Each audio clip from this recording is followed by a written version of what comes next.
High, how are you? Hi, hope you doing good. Yeah so आज आपण आपल्या love स्टोरीचा arc जो आहे तो पुढे डिस्कस करणार आहोत.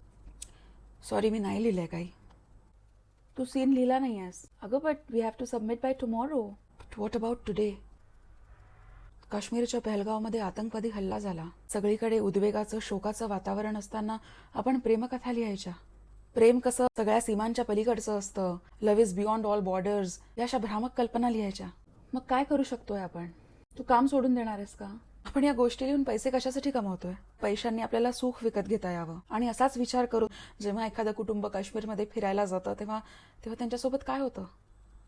हे हनीमूनसाठी आलेल्या त्या जोडप्याच्या प्रेमकथेचं काय? नवऱ्याला गोळी लागल्यावरती मला देखील मारून टाका असं म्हणणाऱ्या त्या पत्नीच्या प्रेमकथेचं काय? तोच आता love stories we need to tell. मला सुद्धा तुझ्या इतकाच धक्का बसलाय. मला सांग ना, एक सामान्य नागरिक म्हणून तू आणि मी काय करू शकतो? कलाकार म्हणून आपल्याकडे एक दैवी शक्ती आहे, ती म्हणजे कलेच्या माध्यमातून व्यक्त होणं. कलेचा जन्म हा केवळ मनोरंजनासाठी आणि एस्केपिझमसाठी झालेला नव्हता. कलेचा जन्म हा नेहमी अन्यायाविरुद्ध आवाज उठवण्यासाठी झाला होता. Art is a soft power. आपण हतबल नाही आहोत, आपण जिवंत आहोत. आपण बोलू शकतो आणि आता तरी आपण बोललंच पाहिजे.